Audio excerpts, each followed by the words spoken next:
तुम्हारे जो हमने एक्सरसाइज 30 करी थी 3.5, उसमें 3.6 जो दे रखी है उसमें आपके क्या किया राजस्थान बोर्ड ने उसको कट कर दिया है। तो अपन 3.6 भी नहीं करवाते हैं, ठीक है। बाद में अपन जो भी सिलेबस आगे है उसके आधार पर ही करवाते हैं। जो भी करवा दिया वो ठीक है, कोई दिक्कत नहीं है, उसमें देख लेंगे सिलेक्ट बाद में कि कौन सा कटा कौन सा रहा है। लेकिन अब नेक्स्ट जो भी कर रहे हैं हम लोग जो सिलेबस के अकॉर्डिंग है वही करेंगे। स्कूल खुलेंगी तब तक, ठीक है ना, ऑनलाइन जो भी क्लास चलेगी। तो 3.6 आपके नहीं है, तो विविध प्रश्नमाला के जो भी हमने 3.5 तक के कराए, विविध में जो भी क्वेश्चन आए वो आप एक बार लर्न करो, ठीक है। कोई दिक्कत होगी, डाउट्स होगी तो आप उसमें बताओगे तो डाउट्स क्लास में करवा देंगे। तो अब नेक्स्ट एक्सरसाइज जो एक्सरसाइज 4 है वो है दो चरों वाली रैखिक समीकरण एवं असमीकाएं। तो इसमें भी तुम्हारे क्या एक पॉइंट रहा, एक पॉइंट हट गया, असमीकाएं हट गई। जो 4.2 थी वो हटा दी इन्होंने, और एक दो चरों वाली रैखिक समीकरण या दो चरों वाली रैखिक युगपत समीकरण है ना, इसको रखा है, ठीक है। बाकी 4.2 को इसने हटा दिया।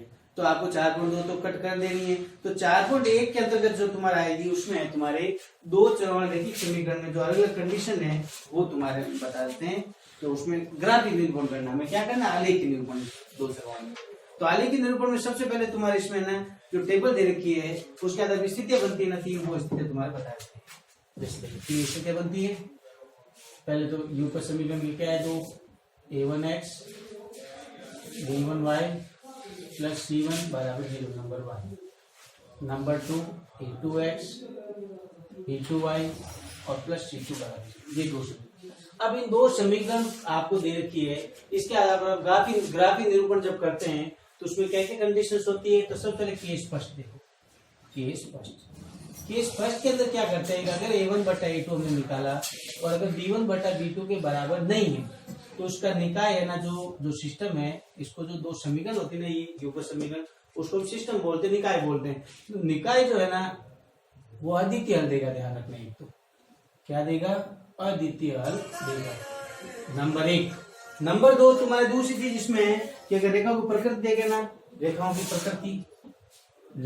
की प्रकृति, तो प्रकृति जो है ना इसमें ये ध्यान रखना, रेखा एक दूसरे क्या करेगी, प्रतिच्छेद करेगी। रेखाएं एक दूसरे को क्या करेगी, प्रतिच्छेद करेगी।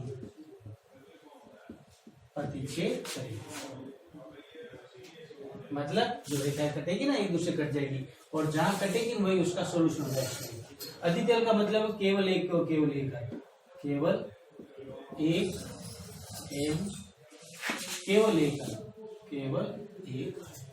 उसको हम बोलते हैं अद्वितीय हल। सुना है ना, अद्वितीय हल का डेफिनेशन क्या होगी, अद्वितीय हल का यूनिक सॉल्यूशन। जैसे चंद्रमा है कि सूरज है, यूनिक होगा नहीं, वैसे उसके भी एक्स और वाई की केवल एक हल आएगी, एक्स के उत्तर एक आएगा, वाई के उत्तर एक आएगा। ये केस फर्स्ट के अंदर आपके, ठीक है। अद्वितीय हल दे दिया, बीजीय हल कहलाएगी अद्वितीय हल, निकाय अद्वितीय हल देगा, रेखा प्रकृति क्या होगी, रेखा एक दूसरे को प्रतिच्छेद करेगी। अब आता है केस सेकंड। केस सेकंड जो है ना वो आपके अगर a1 बटा a2 है वो b1 बटा b2 के तो बराबर है, लेकिन c1 बटा c2 के बराबर नहीं है। कि दो तो बराबर है फर्स्ट और सेकंड, लेकिन थर्ड बराबर नहीं है। तो जो निकाय है ना वो है ना इसका है ना कोई हल नहीं देगा, कोई हल नहीं देगा। इसमें यूनिक सॉल्यूशन हो गया और ये एक दूसरे की इंटरसेक्टिंग करेगी, ठीक है। सेकंड इसमें जो केस है सेकंड, उसमें जो सिस्टम है ना वो कोई हल नहीं देगा, मतलब नो सॉल्यूशन। एक देश क्या हो जाएगा, no solution, okay, no solution. और इसमें क्या हो जाएगा, यूनिक सॉल्यूशन, उसमें नो सॉल्यूशन। और जो रेखाओं की प्रकृति है ना, नेचर ऑफ लाइंस, रेखाओं की प्रकृति, तो वो जो है ना वो क्या होगी आपके, वो उसमें रेखा एक दूसरे पर छेद कर रही थी, और इसमें एक रेखाएं क्या होगी, एक दूसरे के रेखाएं एक दूसरे के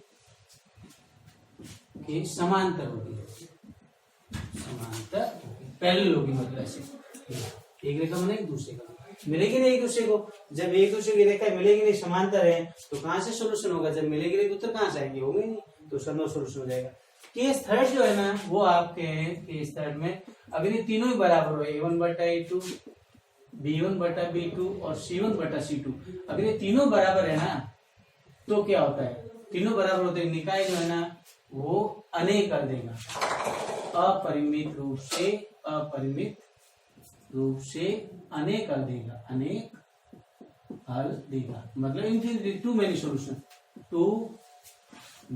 सॉल्यूशन, इसका मतलब क्या हो गया, इंफिनिटी सॉल्यूशन, इंफिनिटी सॉल्यूशन। आगे पहले देखा है। और दूसरा रेखाओं की प्रकृति क्या होगी, रेखाओं की प्रकृति, इसमें प्रकृति में क्या होगा, रेखा एक दूसरे की संपत्ति होगी, रेखाएं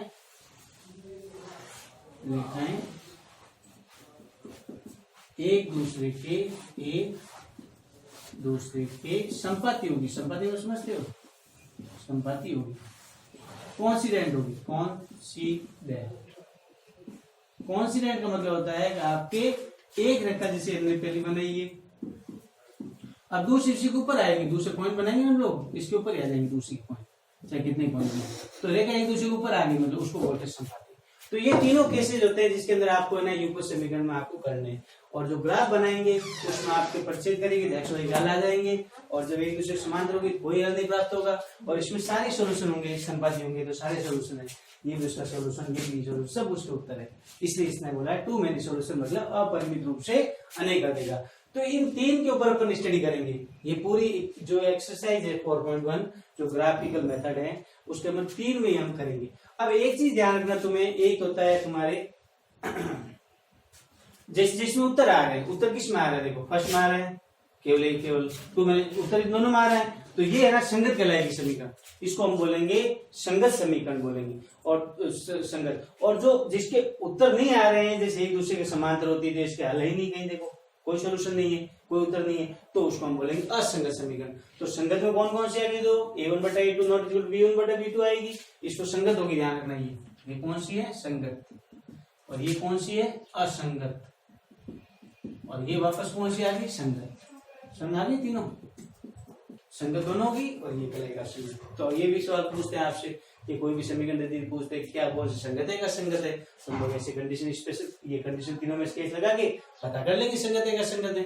जब तक सॉल्यूशन आ रहा है तब तक संगत है, जब सॉल्यूशन नहीं आते असंगत है। तो सॉल्यूशन केवल इसमें नहीं आ रहा है, इनमें तो आ ही रहना है, एक्स और वाई का उत्तर आ रहा है, उसमें आ रहा है टू मेनी सॉल्यूशन, तो सॉल्यूशन तो आ ही रहा है ना, जिसका मतलब दोनों में सॉल्यूशन होगा तो संगत हो जाएगा, जिसमें सॉल्यूशन नहीं होगा असंगत हो जाएगा, कोई दिक्कत नहीं है। तो ये था तुम्हारा कॉन्सेप्ट जिसके अंदर दो चरों वाले रेखीय समीकरण युगपत समीकरण इसलिए बोलते हैं क्योंकि इसमें एक चर है ना जो दो है एक्स और वाई, और रेखीय युगपत इसलिए बोला है क्योंकि रेखी कई है, पावर एक्स की पावर बड़ी से बड़ी, एक्स की पावर वाई की पावर एक है, और युगपत इसलिए बोला है क्योंकि समीकरण एक की जगह कितनी है हमारे पास, दो आई हुई है। तो ये आपको 9th क्लास में था ग्राफ वाला, ये ठीक है ना, दो ही है सेप, थोड़ा सा इसको थोड़ा सा बढ़ा दिया गया है, बाकी चीज वही है सेप, और इसका एक क्वेश्चन पक्का आता है, अगर 6 नंबर का बड़ा क्वेश्चन आता है, ठीक है ना। तो अब इसके अपन एक आज क्वेश्चन करते हैं, फिर ठीक है, बाकी वाला तुम प्रैक्टिस करना आप लोग, कोई होगा नहीं होगा तो आप बाकी उसके एक क्वेश्चन कैसे इसमें आपके 4.2 है ना सिलेबस में नहीं है इस साल की, तो उसको नहीं करना, इनइक्वालिटी है ना जो असमीकरण है वो नहीं है। अब इसमें जो फर्स्ट क्वेश्चन दे रखा है जो पॉइंट 4.1 में वो ये दे रखा है, समझना यही था। अब क्वेश्चन ये इसके सीधे अलग टाइप के क्वेश्चन दिए हुए। तो पहला क्वेश्चन इससे संगत असंगत पूछा आपसे, तो कोई भी सवाल लेके देख लो, वैसे ये सब जैसे क्वेश्चन नंबर सेकंड देखो, फर्स्ट का सेकंड आपको पता करना है कि संगत है असंगत है। सेकंड जैसे है 3x - y = 2, it means 3x - y - 2 बराबर 0। नंबर 1 सारे इधर होने चाहिए लेफ्ट हैंड साइड में, राइट में कुछ भी नहीं रखना आपको। सेकंड इक्वेशन क्या है, 6x - 2y = 4, 6x - 2y - 4 = 0। Number 2 आपको इसमें कहा है कि बताओ संगत है या असंगत है, तो हम लोग अभी नहीं बताए संगत असंगत का मामला। पहले A1 A2 B1 B2 C1 C2 3 -1 -2 6 -2 और -4, तो सब चल A1/A2 करके देखो कितना है 3/6, इट मींस 1/2 के। B1/B2 करके देखो कितना है -1/-2, इट मींस 1/2। C1/C2 करके देखो कितना है -2/-4 कट गए 1/2। तीनों में 1/2 1/2 1/2 आ रहा है, इसका मतलब A1/A2 बराबर B1/B2 बराबर C1/C2 है, जो कि कितना है 1/2, अर्थात निकाय अपरिमित रूप से अनेक हल देगा, और समीकरण क्या होगी, समीकरण निकाय, समीकरण युग्म क्या होगा, संगत होगा। मैंने बोला जब तक आंसर आ रहा है संगत है, सिर्फ जिसमें उत्तर नहीं आते, नो सोल्यूशन वाला जिसमें कोई हल नहीं है उसमें असंगत लिखना है, बाकी सब में संगत है। तो ये पहली टाइप का क्वेश्चन में इतना ही करना है आपको। आपको पता करना है A1 A2 B1 B2 C1 C2 और जो भी तीनों केस में लगता है वो लगा के आपको बताना संगत है असंगत है। तो दोनों में संगत होता है, केवल जिसमें उत्तर नहीं आता, हल नहीं आता है वो असंगत होगा। जिसमें कब होगा? जब A1 बटा A2 B1 बटा B2 के बराबर है लेकिन C1 बटा C2 के बराबर नहीं होगा तो उसमें असंगत करना, बाकी दोनों में संगत होगा। यूनिक सॉल्यूशन में संगत कहलाएगा और टू मेनी सॉल्यूशन में भी संगत कहलाएगा, अनेक हल वाला, ठीक है ना। तो ये हो गया आपके फर्स्ट टाइप का क्वेश्चन। इसके बाद इससे सेकंड में दे देगा ग्राफिकली सॉल्व करना आपको, ग्राफिकल मेथड में। तो उसमें क्या करते हैं देखो बच्चों, ग्राफिकल मेथड में, ग्राफिकल मेथड जो है ना आपके, उसके अंदर आपके दे रखा है एक सवाल करते हैं हम लोग। इसमें बहुत सारे क्वेश्चन दे रखे हैं। सेकंड क्वेश्चन का देखो, फर्स्ट क्वेश्चन देखते हैं। ग्राफ ये 9 में तुम्हारा आया हुआ था, ठीक है ना, तो लगभग वैसा ही आपके जैसे आपको दे रखा है x प्लस वाई बराबर 3, x प्लस वाई बराबर 3, ये पहले इक्वेशन है, ठीक है। तो पहले इसका निकालो, एक टेबल बनाओ, किसी को उधर कोई फर्क नहीं पड़ता। y बराबर 3 माइनस x का मान रखो 1, तो y बराबर कितना आ गया 0.1 लगाओ। पहले एक टेबल बना रहे हैं हम लोग, 3 माइनस 1 2 हो गया। दूसरा रखो x बराबर 2, y बराबर 3 माइनस 2 कितना 1, x बराबर 3 रखो तो y बराबर 3 माइनस 3 कितना आ गया 0। x बराबर 4 रखो तो y बराबर 3 माइनस 4 कितना आ गया -1, एक आधा प्लस का निकाल दो, x बराबर -1 रख दो, y बराबर 3 माइनस -1, 3 प्लस 1 कितना हो गया 4। इस तरह से ये पहली टेबल तैयार हो गया आपकी फर्स्ट टेबल। क्या बन गई पहली टेबल देखो, एक x का मान है, एक y का, कितने मान 4 मान निकाले हमने। देखो x का कितना है 1 2 3, 1 2 3 फिर 4 फिर -1, इधर देखो 2 1 0 -1 और 4। तो ये पहली टेबल बनाई हमने, ये रैंडमली मान रखे हैं हमने, 3 4 मान रख दिए और पहली टेबल तैयार होगी। अब सेकंड इक्वेशन इसकी दे रखी, समीकरण क्या दे रखी देखो, इसकी दे रखी 3x माइनस 2y तथा 3x minus 2y is equal to दे रखी 4। देखो सेकंड क्वेश्चन का फर्स्ट है ना, जो उसमें ये दे रखा x प्लस वाई बराबर 3, तो हमने पहले बना दी टेबल। दूसरी दे रखी 3x माइनस 2y बराबर 4, अब इसकी हमें टेबल बनानी। तो तुम्हें ये देखो इसमें 3x बड़ा है, तो 3 जो इन दोनों में से बड़ा उसको हम ट्रांसपोजिंग करेंगे, पक्षांतरण करेंगे। लेकिन इसमें क्या है, एक्चुअल में 2y माइनस का है, तो हम 2y को कहने को तो उधर ले जा रहे हैं लेकिन लिख इधर रहे हैं हम लोग, और 4 उधर ला रहे हैं, तो 3x माइनस 4। अब कहने को लगा तो 2y कर रहे हैं लेकिन एक्चुअल में हम 3x को उधर ले जा रहे हैं, केवल फर्क ये रहा है माइनस प्लस का कोई मिला नहीं, इसलिए हमने 2y इधर ले जाकर 4 इधर कर दिया। तो y बराबर जो आएगा ना वो आएगा 3x माइनस 4/2। अब यहाँ पर मान रखने शुरू करो। अब क्योंकि नीचे बटा 2 आ गए हैं तो आप x का मान या तो सम पे या विषम रखने से आएगा सारे मान। 1 रखो, 3 माइनस 4 नहीं आया, 2 रखो, x बराबर 2, तो y बराबर 3 इंटू 2 माइनस 4/2। जब 1 रखने से नहीं आया ना तो 3 रखने से भी नहीं आएगा, 5 रखने से नहीं आएगा। नीचे जब बटा 2 ना तो x के मान या तो सम रखने से सारे मान आएंगे या विषम रखने से आएंगे, समझ रहे हो।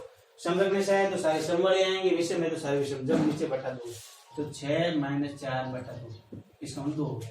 तो पहला क्या मान हो गया 2 पर 2, दूसरा 4 रखो x का मान यहाँ, तो y बराबर 3 इंटू 4 माइनस 4/2, 12 माइनस 4/2, 8/2 कितना हो गया 4। तो 4 पे 4 है, वापस देखो 2 आया, 3 6 में 4 गए, 6 में 4 गए, 2/2 1 आएगा, ठीक है, एक रहा है 6 में 4 गए, 2/2। ऐसे कैसे मान तीसरा रख दो एक और, क्योंकि बड़ा आ रहा है थोड़ा 4 5 रखते हैं अगर, जैसे नहीं 6 रखते हैं, जैसे 18 माइनस बड़ा हो जाएगा, एक आधा माइनस का रखो, x बराबर -2 रखो, तो y बराबर 3 इंटू -2 माइनस 4 और नीचे बटा। देखो यहाँ से हमने क्या किया, x का मान -2 रख दिया इस पर, तो 3 को -2 से गुणा किया कितना आ गया, y बराबर -6 माइनस 4 और नीचे बटा 2, तो कितना हो गया -10/2, y बराबर -5। बना दो टेबल इसकी क्या, x और y क्या आया, देखो x का मान 2 रखा हमने, फिर क्या रखा 4 रखा हमने, फिर -2 रखा, ठीक है ओके। फिर 2 पे कितना है 1, फिर 4 पे कितना है 4, -2 पे कितना है -5। ये देखो इसमें 2 1 तो ये कॉमन आएगा नहीं है, मतलब दोनों टेबल्स के अंदर एक वैल्यू कॉमन आ जाएगी जब आपका आंसर आ रहा हो तो। जब आप यूनिक सॉल्यूशन जब आ रहा है ना तो दोनों में आपके कॉमन आ जाएगा, 2 1 2 1 आ गया। अब जब ग्राफ बनाने बैठोगे लाइन खींचो बीचों बीच, 1 2 3 4 5 6 7 8 इस तरह देख लो बड़े से बड़ा एक्स कितना मान है 4 ही है, वैसे कोई दिक्कत नहीं। y का प्लस का देखो कितना है, बड़ा से बड़ा 4 ही है। 1 2 3 4 5 6 माइनस के 1 2 3 4 5 6 7 8 1 2 3 4 5 6 7 8 1 2 3 4 5 6 7 8 1 2 3 4 5 6 -1 -2 -3 -4 -5 -1 -2 -3 -4 -5 -6 ये हमने ना ग्राफ के अंदर 1 सेंटीमीटर दूरी पर है ना, ये एक्स एक्सिस है, ये एक्स डैश वाला है, ये वाई है और ये वाई डैश वाला है। मतलब एक एक्स एक्सिस बना दिया और पैमाना ऊपर क्या लिख देंगे हम लोग, पैमाना X axis and Y axis दोनों का सेम ही रखा हमने। 1 सेंटीमीटर बराबर 1 इकाई, मतलब 1 सेंटीमीटर होगा ना वो 1 यूनिट के बराबर होगा। तो देखो पहले टेबल 1 पर 2 कहाँ है, देखो 1 पर 2 ये रहा 1 ये रहा 2, पहला पॉइंट आ गया 1 पर 2 ओके। 2 पर 1 ये 2 ये 1 आ गया दूसरा पॉइंट। 3 पर 0 ये 3 पर 0 आ गया। 4 पर -1 ये 4 पर -1 आ गया। -1 पर 4 ये देखो ऊपर ले -1 पर 4 लाइन खींचेंगे एकदम सीधी लाइन आएगी वाली। आगे पहली लाइन ये पहली लाइन आएगी। ये किसकी समीकरण थी, ऊपर लिख देना x + y = 3। अब सेकंड इक्वेशन 2 पर 1 सेम ही है, 2 पर 1 4 पर 4 ये 4 1 2 3 4 ये 4 पर 4 हो गया। फिर -2 पर -5 ये -2 ये -5 ये हो गया। अब इसकी भी लेकर खींचोगे आप तो बिल्कुल एकदम सीधी आएगी। अगर कोई बिंदु नहीं आया उस लाइन के अंदर, इसमें वो आपने पॉइंट गलत निकाला तो वापस चेक कर सकते हो। इस तरह से ये जो इक्वेशन है किसकी है आपके पास, 3x - 2y = 4 ओके। तो ये पहले आ गई ये दूसरी आ गई। अब ये दोनों कहाँ मिल गई जाके, 1 डॉट डॉट कर दो 2 पर 1। तो लास्ट में आंसर जब लिखेंगे ना तब हम क्या लिखेंगे, अर्थात दोनों रेखाएं x बराबर 2 तथा y बराबर 1 पर क्या करती है, प्रतिच्छेद करती हैं। अर्थात अभीष्ट हल करके x बराबर 2 और y बराबर 1। क्या दिक्कत है बताओ। ये 9th में सब हमने प्रैक्टिस कर रखी थी ग्राफ वाली, इस सारा ग्राफ में कर रखा हमने 9th क्लास में, सिर्फ थोड़ा सा इसको बढ़ाया है, थोड़ा बहुत इधर किया है, बाकी शेयर में कोई दिक्कत नहीं। देखो तो जो भी आपकी कंडीशन अप्लाई होगी ना वो आपके लगा दो, कोई दिक्कत नहीं है। जब मिल गई तब ऊपर आ गई, नहीं मिलेगी समांतर चलेगी और कहीं में संपत्ति होगी तो एक दूसरे ऊपर आ जाएगी। आपको लास्ट में लाइन लिखनी है, जब नहीं मिलेगी ना तो बता देना कि दोनों का समांतर प्राप्त होती है तो इसका कोई हल प्राप्त नहीं होगा। और जब एक के ऊपर बाकी सारे बिंदु एक के ऊपर यार है सारे, तो ये लिख देंगे हम, ये दोनों रेखाएं आपस में इसके अपरिमित नहीं हल प्राप्त होंगे, क्योंकि ये रेखाएं क्या एक दूसरे के संपत्ति है तो एक दूसरे क्या होंगे, अपरिमित से अनेक होंगे। तो तीनों कंडीशन आपको कैसे याद रहनी चाहिए, बाकी कोई दिक्कत नहीं, बाकी टेबल बनाना चाहिए। देखो ये रैंडमली टेबल बनाने कोई ऐसा नहीं कि मान फिक्स है वही रखना है, आप मान रहे तो 3 4 उसके अपना आप उत्तर आएंगे तब मिल जाएंगे जहां से। अगर बाई चांस हमने नहीं निकाला टेबल 2 1 2 1 तो कोई दिक्कत नहीं है, जब लाइन खींचोगे तो अपना मिलेगी कि नहीं मिलेगी 2 1 पर, तो अपना उत्तर निकालेंगे 2 1। दोनों के अंदर टेबल में 2 1 होना जरूरी नहीं है, ऐसा नहीं कि 2 1 इसमें 2 1 ये तो ठीक है, अपन कंफर्मेशन करने के लिए 2 1 रखते हैं कि भाई आंसर कंफर्म हो जाएगा इसमें 2 1 है, तो कोई गलती नहीं है अपने पास, 100% श्योर हो गई 100%। तो ये ग्राफ के आज जाके आप है ना, ये ग्राफ में जितनी भी 4 पॉइंट देखे आज आप लोग देखो, कल इसका 4.1 का और करते हैं हम लोग, इसका जो भी क्वेश्चन बचे हैं वो कल और करते हैं। तो सेकंड क्वेश्चन भी लगभग हो जाएंगे, आपसे कर लोगे। इसमें 2 क्वेश्चन और बचे, थर्ड और फोर्थ, जो हम इसमें कल करवाते हैं आपके, ठीक है ना। तो ये 4.1 है इसके अंदर आपके एक्सरसाइज में, तो इसका एक पक्का क्वेश्चन 6 नंबर का आता है, जिसको अच्छे से करना। अगर आपको इतनी अच्छी प्रैक्टिस कर लो, कोई भी गलती से भी गलती नहीं हो, समझ लो इतनी अच्छी टेबल होनी चाहिए। माइनस प्लस का मामला वगैरह पक्षांतर करना, जो एकदम दिमाग में सेट करके आपको करना है इसको, ठीक है। तो 2 चरण वाली रैखिक युगपत समीकरण में आपके टॉपिक एक यही रहा है, उसमें असमीका है जो वो हटा दिया बोर्ड ने, इस बार क्योंकि टाइम कम बचा है इसलिए उन्होंने कुछ चैप्टर हटाए, तो मैंने लगभग शायद आपके ग्रुप में आ गया होगा, व्हाट्सएप ग्रुप में, सिलेबस जो भी कटा है उसका रिवाइज सिलेबस आगे होगा, आप एक बार चेक कर लो और फिर बुक लेके बैठो और उस सिलेबस को लेके बैठो, उसमें जो जो कटा है उसको आप पेंसिल से क्रॉस कर दो और जो जो रहा है उसको टिक कर दो और वही करना है आपको इस टाइम में, ठीक है ना। उसके अलावा एक्स्ट्रा आपने कुछ भी नहीं करना है, इतने टाइम बचा हमारे पास, ठीक है ना। तो अब अच्छी सी मेहनत करो, टाइम कम बचा है, फटाफट से करो, कोई दिक्कत नहीं होनी चाहिए, ठीक है। ओके बच्चों, थैंक यू।